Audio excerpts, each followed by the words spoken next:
Welcome to the Adoption and Foster Care Journey, a podcast to encourage, educate, and equip you to care for children and youth through adoption, foster, and kinship care.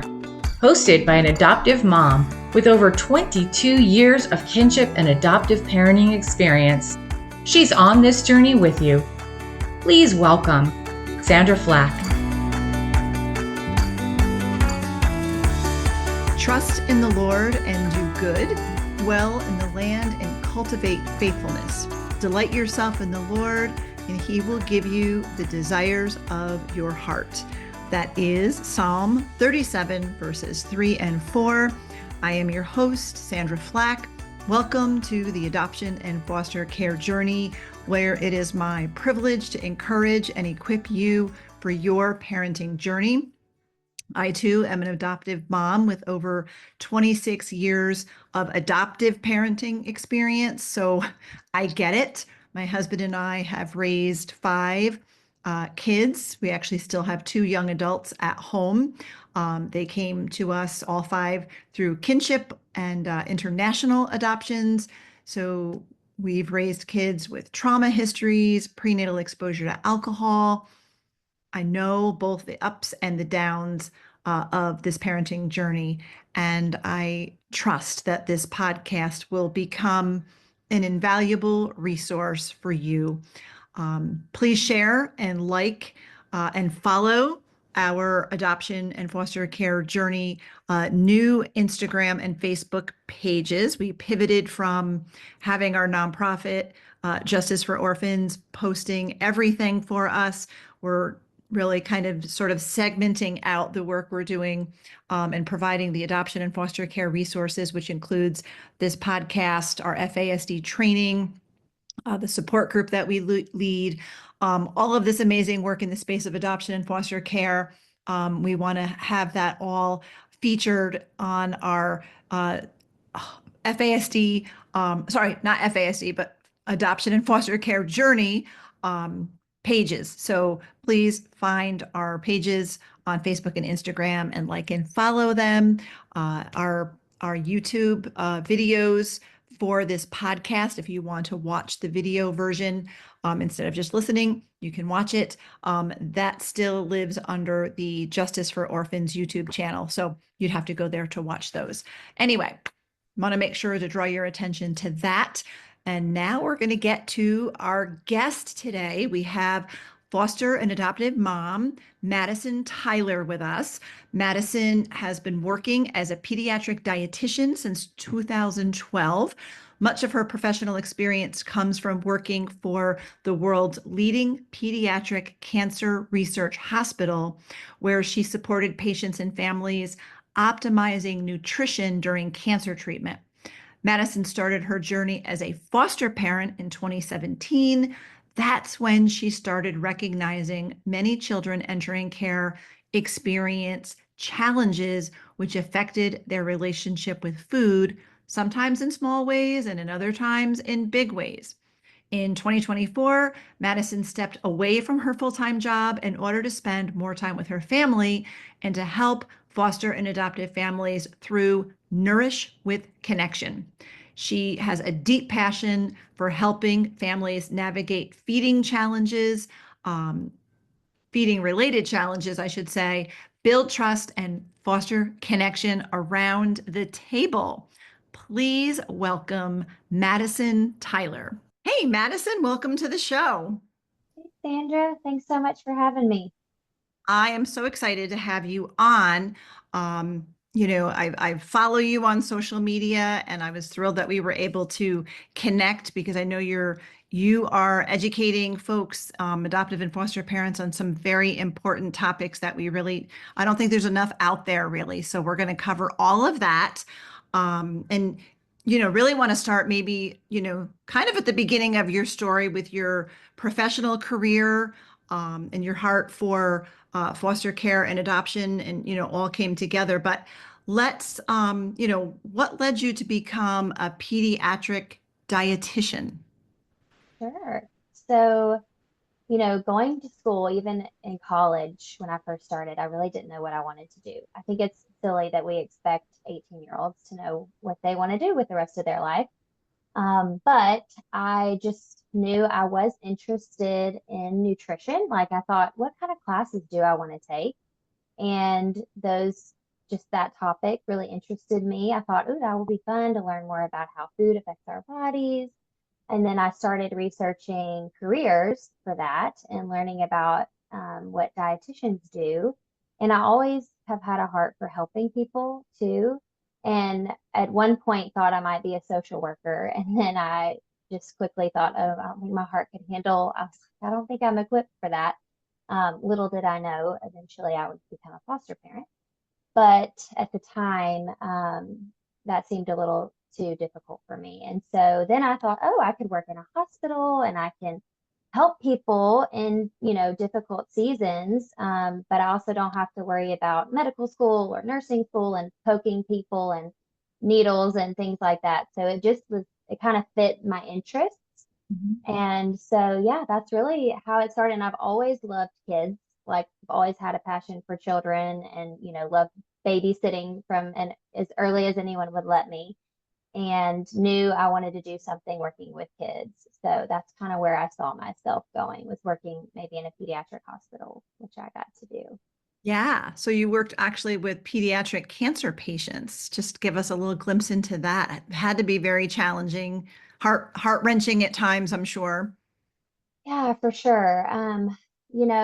It's one of those things a lot of people say, oh, I could never work there or work in that area. But just when you step into that and knowing there are people, they don't get the choice. Like, these families don't obviously choose that hardship for them and for their children, but just seeing their strength, and just it gave me motivation every day. Like, it's easy for me to come in, and if I can provide any guidance, any help, any support, and even in the smallest way, knowing that their lives are just literally turned upside down.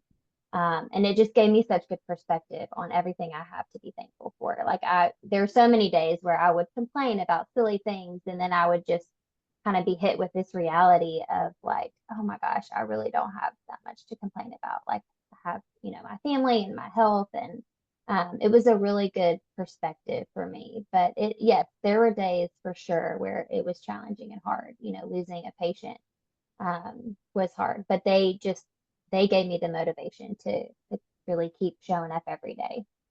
Yeah. Well, speaking of challenging and hard, in 2017, I believe you started fostering. So, what led you and your husband to decide to become foster parents? Yeah, so that was a journey. Before my husband and I got married, we met in college and had already decided, like, we both felt led to adoption. So that we always knew that that would be something we would pursue. It was just something, as we both became believers around, late teens, kind of around college. And it was just very clear to us, like, we had been so blessed with having a two-parent household and a loving family, stable. And we knew there were kids in the world that didn't have that. And it was just an easy, hey, that will be something that we do. And I'm so thankful that God had put that in both of our hearts at that time. But we didn't really know much about foster care. We hadn't learned much about it, hadn't heard a lot about it. But we also knew with adoption, it's really expensive. And we just kind of imagined, oh, that'll happen later in life. Like, we're young. We got married when we were 24. And we just thought, oh, that'll come later on. And just a year or two into marriage, I actually had a friend who just kind of mentioned it to me. She knew I loved working with kids. And she had said something about, like, what's a dream job? And I had mentioned, oh, working like in an orphanage, to help kids with malnutrition or, something like that. And she was like, have you ever thought about foster care? And I was like, no, I haven't. And so the Lord just used that one little conversation it just started showing up in my life. And I started reading more about it and learning more about it. And then realizing in my own city, there was a huge need for foster families. And, we had an extra bedroom in our house, and it kind of made sense. Like, why wouldn't we? And then I think around the same time, there was a lot of conversation. This is like in 2016, um, about Planned Parenthood and just the reality of really knowing what it means to advocate for life. It's life beyond the womb, like there's children here who are alive and their parents chose life for them, but they're struggling. And so what do we do to help them? And there are different things that can be done, but we just really felt, both my husband and I, like I said, we love children. We're like, you know what? The Lord will provide and we're going to try this out. So we just jumped into foster care. I guess at that point we had been married for 3 years. Yeah, and that's how the fostering journey started. Oh, so how many years have you been? I could probably do the math, but it's easier if you tell me. And then how many children have you fostered, more importantly? Yes, so it's been almost 8 years. It'll be 8 years this summer. And we have had 6 children come in and leave. One of those 6 did return to our home and was eventually adopted. So you adopted, you and your husband Yes, adopted. we did adopt one child who came to us originally through foster care. And Yeah. then we also pursued international adoption later Yeah. So on. I want to ask you about both of those. So with adopting through foster care, how old was the child when they came and what was that adjustment like? Sure. So she was 3.5. Mhm. And it was so interesting the way cases can be. When she first came into our home, the situation, the workers were like, oh, this is probably like, there's probably going to be termination of parental rights. Like, this is most likely going to lead to adoption. But they really don't know. And really, actually, 4 months in, the judge actually had her return home to her mother. But praise God, we had a really good relationship with her mom, and she was really open to continuing that relationship. And so, a few months after her returning home, mom was really struggling, needing a lot of support, and she ended up eventually just saying, like, I'm not in a good place. Can you please just take her in your home? I don't want her to end up in this system where I can't choose who she's going to be with. So we actually just ended up getting legal guardianship, like through a private attorney, and had that for several years before we actually were able to go to court and eventually do a private adoption. Wow. And then so you mentioned too, you also adopted internationally. So how did you sort of pivot from fostering to an international adoption? Sure. So, like I said, we'd always wanted to adopt. We weren't doing foster care as an avenue to adopt. Like, it was more, obviously the goal is reunification when it's safe, and we never wanted our hearts to be so attached. Obviously, attachment is so necessary. I don't mean like you want to attach well to your kids, but we didn't want that to be like, oh, we're hoping this is always going to end up with adoption. And so yeah, so I guess it was 2018. So it's only like a year later. Um, we actually found out that we would not be able to have biological children. And so we were like, well, why not? We don't have to wait until we're older to adopt. And so we did. We just went ahead and started the international adoption process. Because, like I said, we didn't want just to kind of be putting all our eggs in a basket, hoping that we might end up adopting from foster care because we had not adopted yet our oldest, who is now adopted.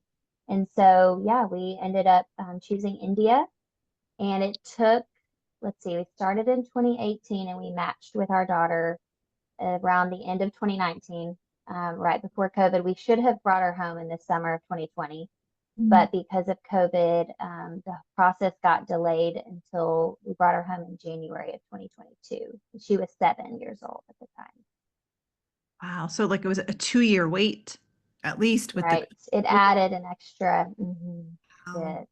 Yeah, that is so Yeah. hard. And how old did you say? You just said how old? How old was she when she came? She was 7, so and she's 10 now. She's been Wow. home for 3 years. Yeah, that is an incredible story. Um, So so you have, then you did adopt the little girl, is it a daughter who came through foster? Yes, two daughters. Two Yes, daughters. we have two daughters that are adopted. Awesome. So once everybody was home, your two daughters are home, adopted. What has that adjustment been like? Because we know there's trauma and loss and all of those things. How have you navigated that? Yes, it was definitely challenging. I mean, we're really grateful for all the training that we've received. We've done Empowered to Connect and Hope for the Journey conferences many times, and learned about TBRI and of course read um, the Connected Child. I haven't read the Connected Parent yet, but that's on my to-do It's a list. good one. Yes, yes. And, have had a lot of resources. So we really went in with our eyes wide open. And I'm so thankful for that because it made those really hard days and those big behaviors less. I mean, it was still difficult, but we were like, okay, we were expecting this, like we knew this could happen. But we put our home on hold for foster care for 2 years. While when she came, so we had a foster placement in our home, and that's a whole long story that I won't get into, but just God's faithfulness. A child who was with us for over a year, and we knew she had a foster child. We knew she had a good family situation where she could have kinship placement, but there was just all these reasons why they were dragging their feet and why things were not working out. And we knew we were going to be traveling to India and we would have to either put her in a new foster home, which is not what we wanted to do. Um, well, that was really what we would have to do if she couldn't be placed with family. And so she actually, in November, she was placed with family who became her permanent home. And then we left in January. So we had barely a little less than 2 months of a window, but we're so grateful that it happened that way. And so then once we brought our daughter home from India, we said, okay, we're going to take a break. We first said 6 months and we'll just see. And then we kind of just kept saying, okay, because she did attach to us pretty well. But she had a lot of concerns, and because we have great relationships with several of the kids who come into our home and left. There are a couple of them that we still see fairly often. They might come over for a day or even sometimes have like a spend the night visit. Um, and that was very confusing for her and challenging to see like a child in our home who she didn't know, but felt to us like family. And I think there were some fears too of her leaving, of her, not staying with us forever. And we wanted her to know, like, you are ours forever. Like, you're not going to end up going anywhere else, no matter what you do or say. And so it really took 2 years to really help with that security. And so yes, it's been a little bit of a journey, but she's amazing. Both of our kids have been through so much. And I mean, even my oldest, she's she's seen many kids come and go. And so for her, having an adopted sister was also so powerful for her because she knew this sister is never going to leave. And so it's really been sweet to see their bond. They're only 10 months apart. And it's Mhm. like they were meant to be sisters, like they are inseparable. So it's really sweet. So, and how old are they both now? They're 10 and 11. 10 and 11. Aw. And do they go to school? Do you homeschool? So we were in public school, and then really around this time last year, I mean, it took like a year for me to really see this is what the Lord was calling me to do, but he was really leading me to homeschool, and I'm one of those people who said I would never homeschool, not because I didn't think it was great, like I think there's so many wonderful benefits, but I personally didn't think I was gifted in the patience and the ability to teach and I loved my job. And I was just like, that's not for me. And the Lord kept showing me, this isn't about you. This is about your family. And you can always have a career. You can always go back to a job, but like your kids, they only have one mom and they're only going to be in your home, now maybe 7, 8 more years, maybe, I mean, maybe longer than that, but But just knowing my time with them is so much more valuable and precious than, my time. Like I'm replaceable at my job and I'm not replaceable in my home. And they were having some challenges and struggles with school and learning, and really the only answer was homeschool. So we last May, the end of May, so almost a year ago, I quit my job, and we started homeschooling. Wow. And has that improved the challenges that they were dealing with at school?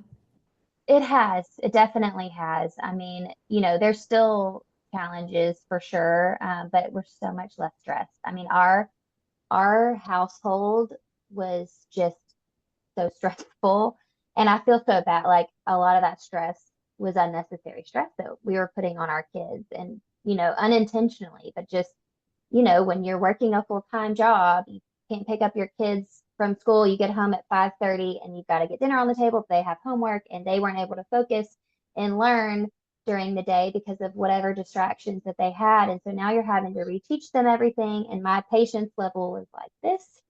I have no patience, and it was just very stressful. Like there was not a lot of time for us to connect, and they really weren't learning much. And so, yeah, this year has been like such a gift of just like, if we don't finish that today, it's okay. Like, it's going to be okay. We'll try again later today, or we can try again tomorrow. And just having that freedom of like not having all that pressure has been so good for all of our mental health and emotional health. So I don't know how well I've done with actually educating them, but I know that we're laying like the groundwork. Like, we've been able to heal in a lot of ways, and we'll get there. So, Yeah, I love that because our family, we were homeschoolers for a long time. And then we adopted a bunch of our kids and we still homeschooled. And then as kids were kind of growing up and graduating and moving on, our youngest two were really had the most significant needs. And COVID happened. Oh, well, they had those significant needs. We put them into school for a time in special education, which was working. And then COVID happened. uh, And our youngest really, really struggled. And we had to pull him back home. And he's been home ever since. And he's 19 and a half and he'll graduate, air quotes, graduate from home in June. And not because we've, oh, done, completed some incredible curriculum or something, but we have to focus on life skills and job skills. And he's significantly impacted by fetal alcohol spectrum disorder mm-hmm. and trauma. So it's quite a journey. So it's, homeschooling for him in the end was what worked the best. And we actually have been doing a hybrid model where he goes in 3 days a week for a couple of hours each time to our high school special ed class so he can learn, he's like working on some social skills, he's working on Great. learning some job skills and some life skills. So, but last year we tried to sort of integrate him a little bit longer of a day, thinking, oh, we'll put him in for a full day for his senior year. And Mm-hmm. crash and burn. That was like, it sounded like a great idea, but it didn't work for him. So we pulled Yeah, back to where were we most successful. He did the best when he was only in the school for, a short part of the day. short. Just Mm-hmm. his if you were to ask him why is school hard for you or what don't you like about school, he would say it's loud and Mm-hmm. there's too many So people overstimulating. and fire drills. He just Oh can't gosh. even go with fire drills. So yeah, Mm. so I find that for a lot of our families, homeschooling can sometimes actually be a really good fit. And we, even with homeschooling, we maintained his IEP and continued to work with the Great. school to get the services that he needs. So you can do it. And sometimes it's the best option for our kids when it's just a constant, like you said, all of the stress, and it can be so much harder trying to fit them into something at the public school or even a Right. private school. So I just wanted to unpack that part of your story because Yeah. it's always great. Parents like to hear how are you educating because it's always a Mm-hmm. topic of concern I find for us. So putting on your pediatric dietitian hat, how did you recognize the connection between kids in care and the food challenges? Was it first with your own kiddos, or the Yes, kiddos that you were fostering who came in? yes, yes. That's initially how it started. Yeah, I mean, we in our training, like we didn't learn, I remember hearing a little bit about, you might have a child sneaking food, and if that's, the case, like be really gentle with them. And, it could be because you know, they've been without food, they've been, experienced neglect. But that was kind of it as far as hearing other people discuss it. And so, yeah, our first placement, the first night, I mean, she was doing great. She was little, she was 3.5. Um, and she really wanted a banana. And so we're like, oh, sure, have a banana. It's bedtime. And then she wanted another banana. And we were like, okay, she must still be like one more is fine. And then she wanted another one. And we were like, okay, she's small, like 3 bananas in her, like, and it made she didn't know, like she had no fullness cues whatsoever. And so that night was really difficult. And looking back, I'm like, oh, I wish I had handled it differently. In my mind, it was just like, it's here, it'll be here for you in the morning.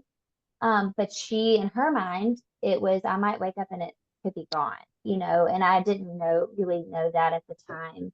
And so just starting to kind of walk through that, with her and learn how to handle that. And then I started to hear from other foster families who were experiencing similar things, or different, like, or the opposite, because really this child would eat literally anything we put in front of her, like even things that I didn't like. Or I mean, she would eat any fresh produce, any vegetable, but she would eat like the entire, like if we gave her an apple and we were like, where's the rest of it? Like she just consumed the entire thing, the core and everything.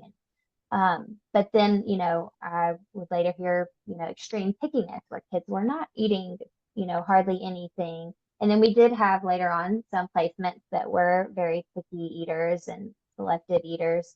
Um, and just hearing a lot of families struggling and not knowing, what to do and how to handle it. It just made me really want to dig into it more and learn, what does the research say we should do, or what has worked and what hasn't worked. So that's kind of what led me down that journey.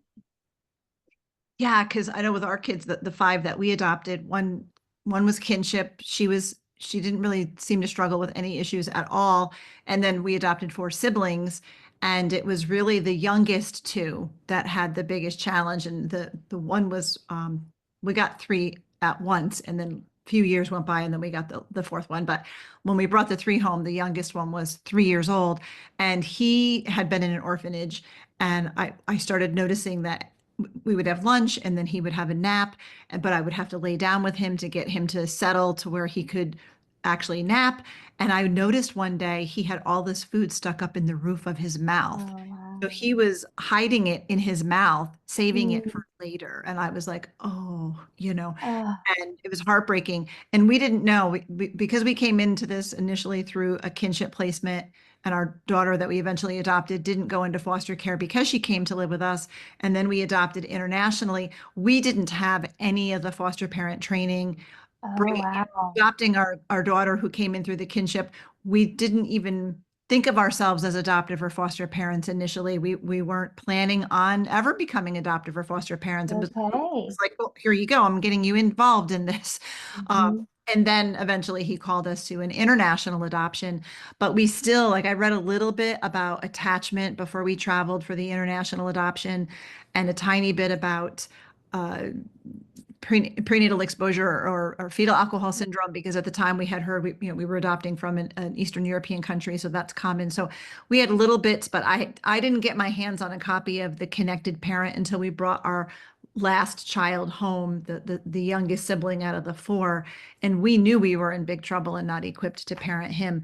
So then read the Connected Child, and with him right away started offering the healthy snack and the drink and all of those things, which totally worked. So we really didn't see food issues with him.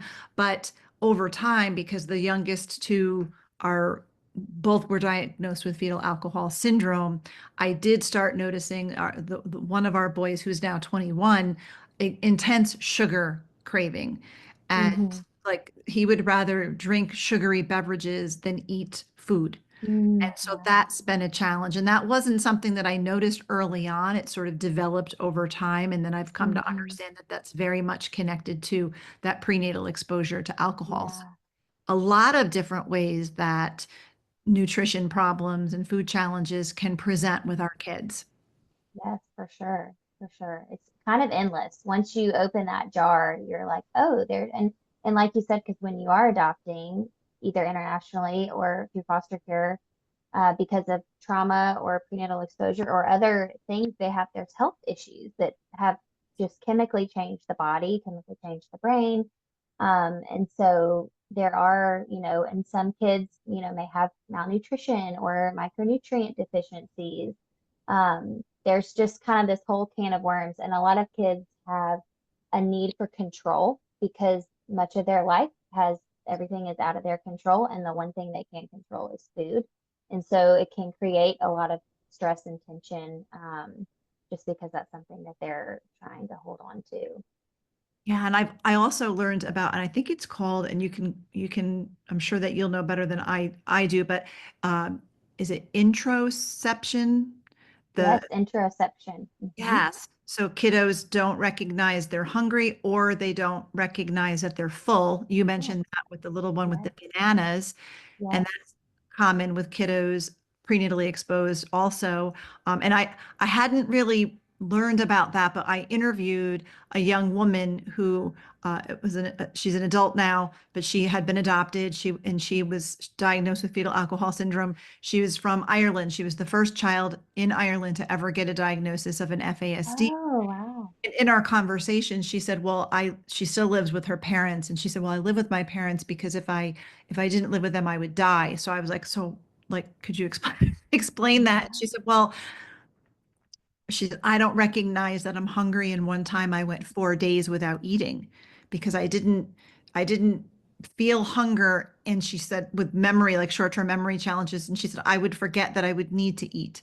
So I need to have, somebody helping me to remember that I need to eat because I don't feel. And at that point I was like, this is real. This girl is explaining because I had heard about it but never actually met someone. And then since then I've heard from other foster and adoptive parents, this is a very real thing. Yeah, it definitely is. So there's a really good book called now it's for kids. It's for kids like ages kind of like elementary to middle school age called I think it's called Your Amazing Brain. Jessica Snarski, have you heard Oh, of yeah. her? Yes. Yes, she's so good, and it explains like, your five senses, and then you have internal senses that are less known. So there's proprioception, you may have also heard of, and then interoception is really your body's really everything that's happening inside your body that you aren't really aware of, like needing to breathe and you needing to use the bathroom and needing to eat, and those kind of internal cues that a lot of us take for granted because we don't even really realize that we have them until you're kind of faced with seeing someone who doesn't. So a lot of kids who do struggle with those interoceptive issues, whether it's fullness or hunger cues, may also like not know they need to go to the bathroom until like the very last second, like they don't feel that urgency.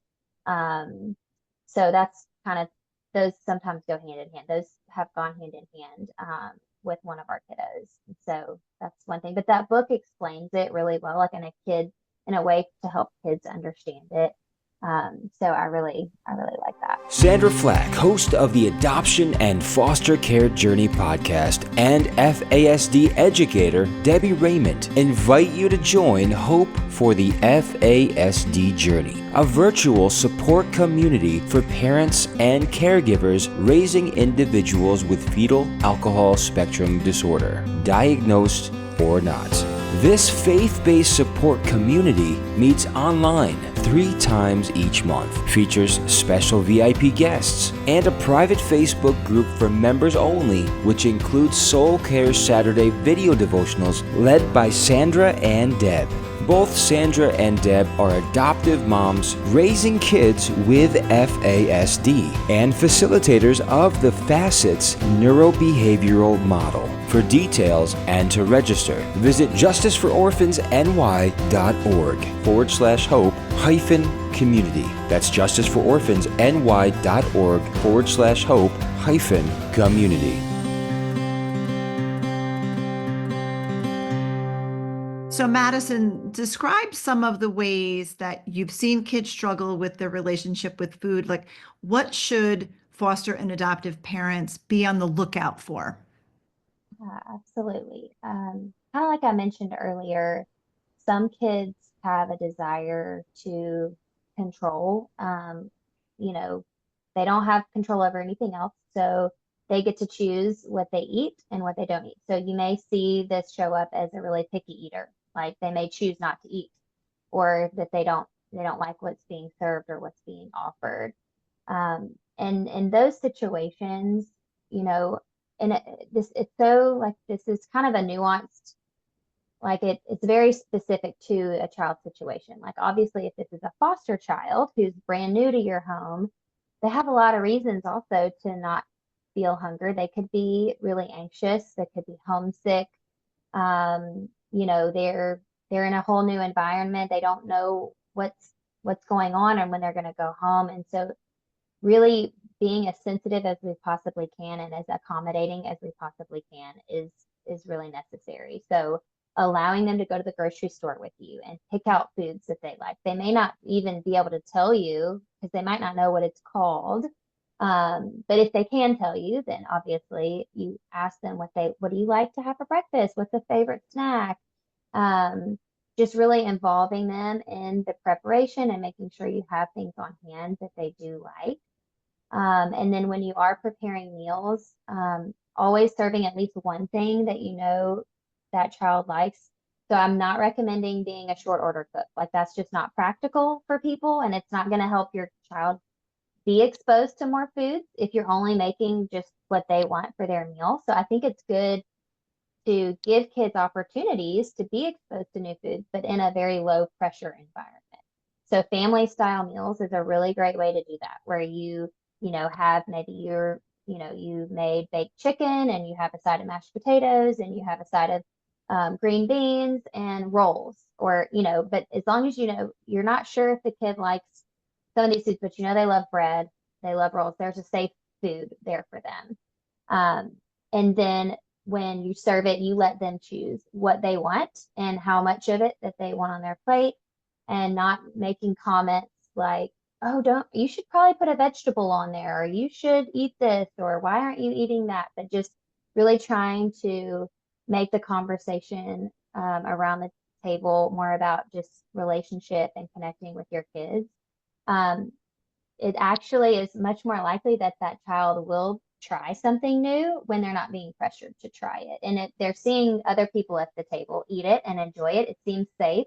And they may not the first time or the second time or the third, but eventually, if they know they can come to the table and they're not going to be forced to try something they're scared to try, they will be more open to that. And that's the hard part, is being patient with kids, but especially in the early stages, that's so important. And then of course, you know, as you lay that foundation of felt safety and trust, you can start to challenge your kids a little bit more. And if, you know, it's again, dependent on each child and what, you know, their tolerance level is to try new things. But then doing it in fun ways, like, hey, we're going to try a new recipe together. Like, will you help me in the kitchen with this? That makes they feel more involved, and they have more autonomy, and they can say, oh, I'm going to try this because I got to help make it. And it could even be, you know, if you're having trouble getting them to eat vegetables, it could be like, we're going to put sweet potatoes in brownies as our treat. Like, you know, I mean, it can be very, just like I said, exposures, but in different ways. So some kids need to be exposed to foods many times. in many different ways before they like it. I have one of my daughters hated potatoes, and the rest of our family loves potatoes. Like we love baked potatoes and mashed potatoes and any kind of form, roasted potatoes. We love all the potatoes, and she just was not into it. And there was a time when she would get like visibly upset when she would see potatoes was on the menu for the meal. Like she would not, she would just, throw a fit. And so for a while, I just stopped serving it. I was like, oh, I don't want to deal with the stress of like, what is her reaction going to be?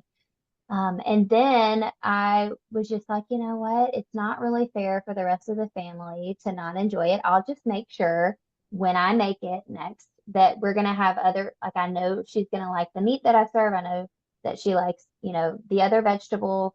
I'm going to make sure I serve her other safe foods. And so then we can eat this, and I'm not going to ask her to taste it or try it. But while I was preparing it, I was making a new mashed potato recipe I had found with like the red new potatoes. And she just asked me, hey, can I help you cook? And I was like, sure, yeah, of course, come help me. And she helped me with making the mashed potatoes. And then we sat down to eat. I actually have them just for practicality, and they're tall enough. I usually just have them kind of come to the kitchen and serve their own plates. You can do that, or you can just put it on the table and have kids serve their own plates. But she came to the stovetop, and she put a good sized serving of the mashed potatoes, and then we sat down and she ate all of it, and she loved it. And I was just thinking, oh, I almost missed the opportunity, because in my mind I wasn't going to serve it anymore.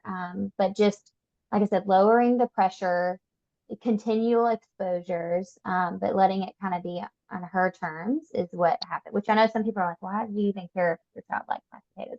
At the end of the day, I really didn't. I just wanted us all to, I wanted those of us who liked it to be able to enjoy it. But also, I didn't want her to be in a situation where she's at school or at a friend's house or somewhere and think, oh no, why am I seeing that? And sometimes kids feel that when they've been forced, even if it's like, oh, just try one bite, that pressure really can cause a lot of stress for kids around food. So when it comes to picky eating, those are kind of my main starter suggestions. Yeah. And I find that our kids, any kids, not even necessarily adopted kids or kids from foster care, they might get into, a spot where they just want the same thing all of the time, or they'll not eat certain things.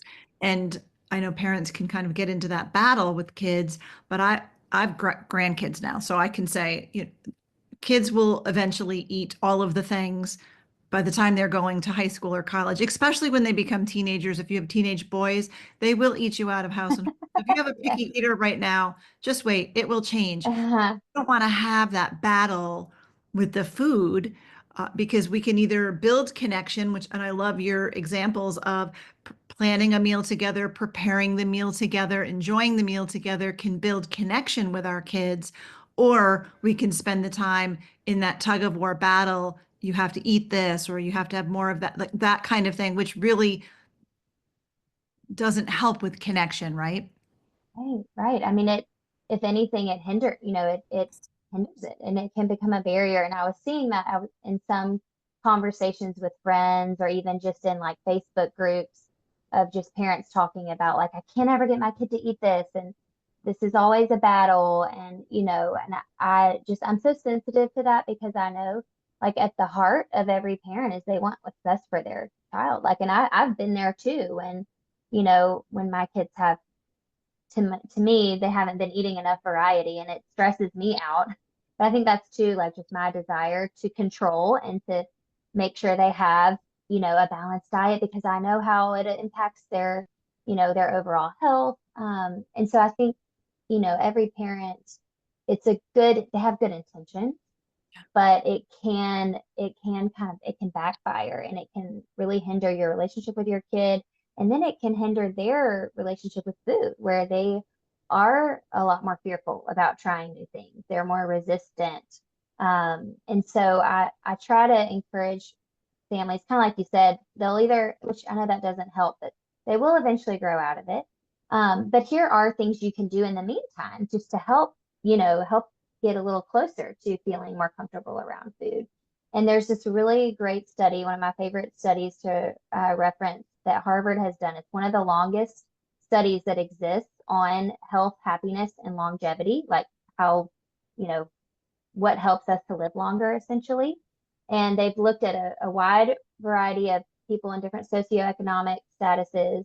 And of course, there are, things like exercise and food that impact our health. It didn't say those things don't impact it, but what it said actually impacts our health, happiness, and longevity even more than what we eat, how we exercise, even more than smoking, is actually good, strong relationships.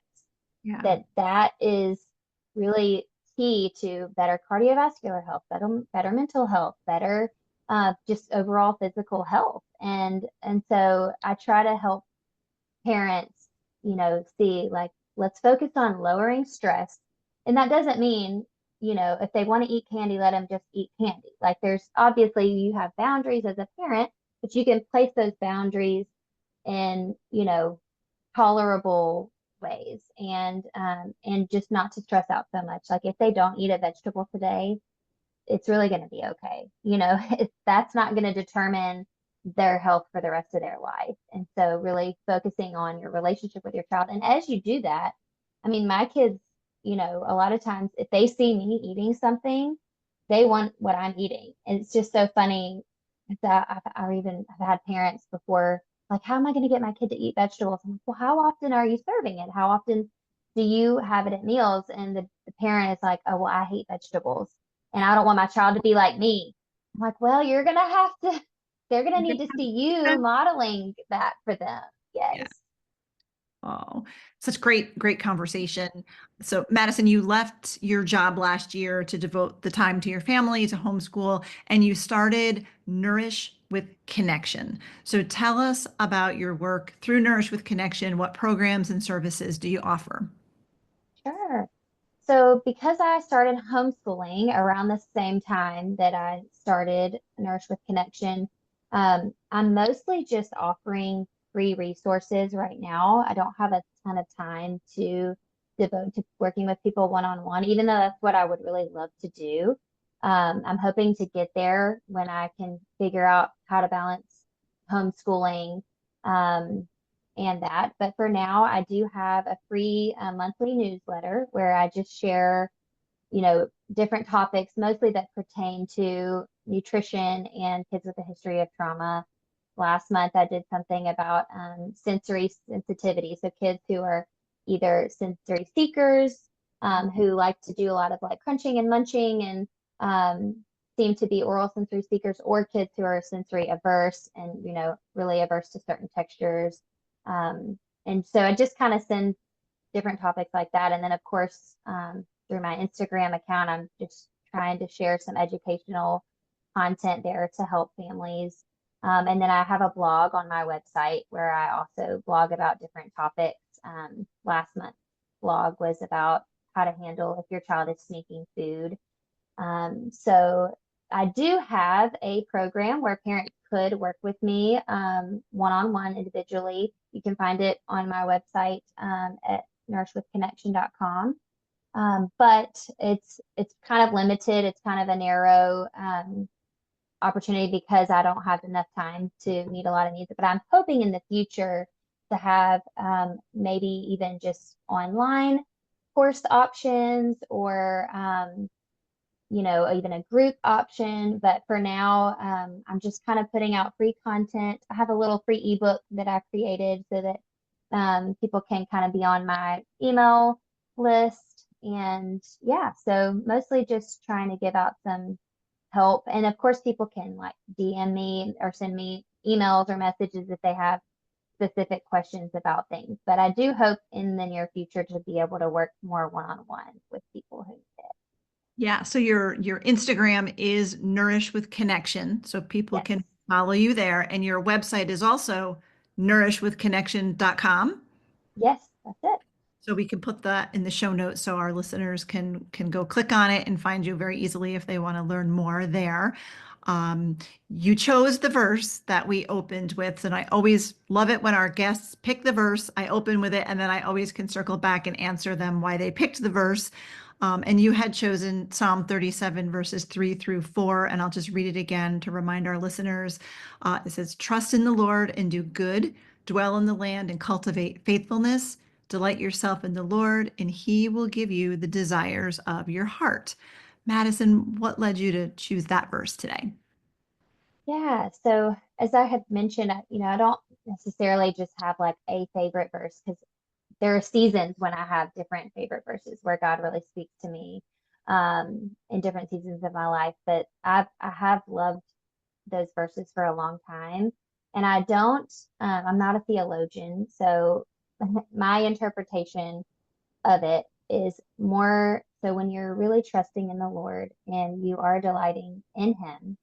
I believe it's not saying that, oh, he's going to give you what you want and what you desire. Like, it's not prosperity gospel. It's more, I believe, just based on scripture and in my life, like he will put the desires in my heart that he has for me. And it's going to shift. My desires are going to be less about myself and more about him and his kingdom. And so I really feel like he did that, in the beginning of our journey when we had a heart for adoption. And then he just started kind of planting these seeds for foster care, started planting these seeds to homeschool and be more involved, with my kids and meet them where they are and really help support them in the way they most needed it. And then even just being able to help other families. I mean, I really never wanted to own my own business. I wasn't interested in doing anything like that, but he's just really giving me a desire for the things that he cares most about. And so that's how I really felt that. And then just knowing like we are to cultivate faithfulness, like we're here and, what is his role? What is he calling us to do while we're here? And just seeking him and delighting in him. And he's going to put those desires in our heart. Yeah, I love that. And it's one of my favorite verses as well. And I agree because we didn't have the desire initially to adopt or foster. It was never on our radar. And then the Lord just brought a little girl, a relative, into our home. And of course, we said yes. So as we walk out in obedience, we love the Lord. We want to serve him. He put something in front of us and we say, "Yes, Lord."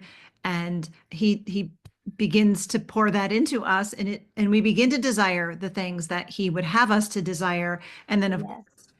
according to his plan and purpose, he brings it to fruition. So Mhm. love that too. Love that verse myself.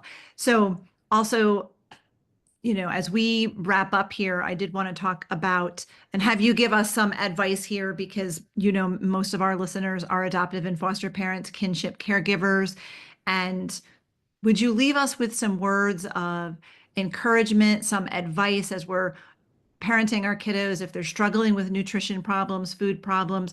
What would be, say, the top 3 things that parents should be paying attention to or doing? Sure.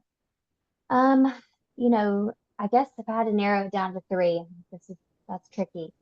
Um, You can put I me on 3. That's fine. okay, perfect. But kind of as I mentioned earlier, if you can make food as comfortable and fun as possible and safe, our kids need to know first and foremost they will be fed, like they're gonna have their needs met, and we're gonna help meet their needs. And trying to not box them in where you can only eat this. One of the big things that I recommend a lot of times is instead of thinking about what you can take away, like if your kid is obsessed with sugar or junkier foods or foods that you don't approve of as much, instead of saying, hey, we're going to take these away, let's say, hey, what can we add in? What can we add that's going to help our overall health and help our bodies feel better? So I do teach my kids about blood sugar levels and how some foods can make us go up really high and then they can bring us down really low. It's not that those foods are bad, but it's just that those foods, they need something with them to help prevent those lows. So we talk about how we can get protein and healthy fats or fiber from other things. So hey, if we're gonna eat those chips, like, oh, let's make a Greek yogurt dip that we can have this with, or somehow incorporating what can we add to this. And again, still not putting a lot of pressure on it. If kids are not interested in it, well, then you're going to eat it when you have that snack, and the other people are, they're going to see, oh, I might be interested in trying that. So lowering pressure is a very big one around food as much as you can. Healthy, like when I say healthy exposures, I mean low pressure exposures to a variety of foods and different nutrients, different types of, macronutrients like fat, carbs and protein. And just really focusing on connecting with your child and making sure they know that you love them and care for them no matter what they choose to do with the food that you provide. Trying not to take things too personal too, I think is really important as a parent. But it's hard work, and parents deep down have the best intentions. So just take a deep breath and know that, what you're doing is worth it, but also try not to stress out about it so much, because stress can also affect digestion and how we absorb nutrients. And so trying to lower stress is the biggest thing, which is easier said than done. I know. Yeah, and as you were talking, I remembered, it made me think of my daughter, who's, when we adopted her from Ukraine, she was 7, and all of her baby teeth were speckled with cavities, and she just wanted sugar all the time. She wanted candy, she wanted sweets, and I remember, being concerned about her diet. We knew that they did not have great nutrition in the orphanage. Obviously, there was not a whole lot of brushing of the teeth that was going on. And then, of course, she wanted the sweets all the time. But I have to tell you that, and we didn't battle. There wasn't I just made sure there was lots of variety of food, and Right. limited at home the sweets that were coming in. And I never bought soda Sure. or anything like that. But fast forward now, she's 20. Oh my goodness, she's 25, and she doesn't even really like sweets. Like, we'll have a birthday party, we'll have something going on. She doesn't, she likes vegetables and she likes meat. Those are her things. And sushi. Yes. Sushi is her big go-to all the time. So seafood, sushi, meat, and vegetables, and really doesn't even, she doesn't like bread, which we always kind of laughed at and joked around, because Ukraine was known as the breadbasket of Europe Yeah. pre-war, and she did not like bread at all. So she Wow. doesn't even care about bread, but it's the meat and the vegetables. So they do outgrow it, and I love Yeah. what you're saying. Connection is the most important thing. So don't be having those food battles. Offer a variety and not put a lot of stress around it, and they'll come along. Yes, and I'm glad you brought that up, because really quickly, I do just want to say, when it comes to when we are putting in strict restrictions to like, you can't have sugar, you can't have this. There's so much research that shows that that actually causes eating disorders and disordered relationship with food long term. And so because you just incorporated more variety, and you didn't put, this wasn't a no, you didn't put this big restriction on it. It allowed her to, have a healthy relationship with food. And so, but it is important for parents to realize, if they are being too strict about food, it can actually have really long-term negative effects on their child. So I'm so glad that you have that real life. I'm kind of personally, even though I'm not adopted, I was a very picky eater and ate terrible as a kid. Like, I look back and I'm just like, oh my gosh, I can't believe I ate that way. But now I love all food, and obviously, and I'm very passionate about, a variety of foods and nutrition. But yeah, so it's so important to realize, like, not being too protective and too restrictive with it will help set them up for such a great long-term relationship with food. Such great advice. Madison, thank you so much for sharing your wisdom and experience with us today. And thanks for being on the show. Thank you so much. I really enjoyed it. And thank you for listening to this episode of the Adoption and Foster Care Journey. I hope you were inspired and encouraged by my conversation with Madison Tyler of Nourish with Connection. Check her out on Instagram. She's got great social media going on, and also her website, which we will put a link in the show notes if you want to learn a little bit more, especially if you have a kiddo or more than one kiddo struggling with food issues, on nutrition problems. You'll want to check her out as a resource. And in addition, of course, to encouraging you through this podcast, I always want to equip you for your parenting journey. You heard the commercial there on the Hope for the FASD Journey support community. One of my favorite things to do, where we get to connect 3 nights a month, and stay connected through our Facebook page. It's so supportive and encouraging. We link arms together. We pray for one another. We've got moms and some dads. And if you are parenting a kiddo who you suspect was prenatally exposed or who you know was, this group is a place where you are going to want to connect with other parents on this journey. So I hope that you will check that out. But of course, we also have online and in-person training that I offer and workshops. Every month I do a free Intro to FASD online workshop. So check our website out to find out when that will be coming this month and then each month. And I also have a big training coming up if you want to take a deep dive into FASD starting on May 1st. It's a 6-week, once a week for 6 weeks. 6 sessions. I use the facets neurobehavioral approach, and we just unpack the symptoms of prenatal exposure and other brain-based differences, and we talk about ways to accommodate our kiddos. Just great tools that will help you with your parenting journey, whether or not your kiddo actually was exposed to alcohol or other drugs, because there's a lot of overlap with various neurobehavioral conditions, including trauma. The symptoms of trauma very much overlap the symptoms of FASD. However, if there was both trauma and FASD, those symptoms are magnified. So these courses that I offer, the training that I offer, will benefit you no matter what the situation is there. So I hope that you will check them out. You would go to our website, justicefororphans.ny.org, to sign up for the support group or any of our online courses. And of course, I do love to travel and speak and teach and do workshops in person. So if you have a group or a group of parents, a support group, or an organization that you want training for your parents or for your professionals, those working with parents and kids, please reach out to me. I love to travel and do that. I'll be at CAFO in the fall, and I hope to be at Replanted in the fall, and I have some other events coming up. So make sure you check out the social media for that as well. I'll be letting you know where I will be. And also you can check out my personal website where I blog, and there's other information there. That is at sandraflach.com. There's a link in the show notes to both the Justice for Orphans website and my personal website. And of course, please subscribe to this podcast, whatever platform you listen to it on.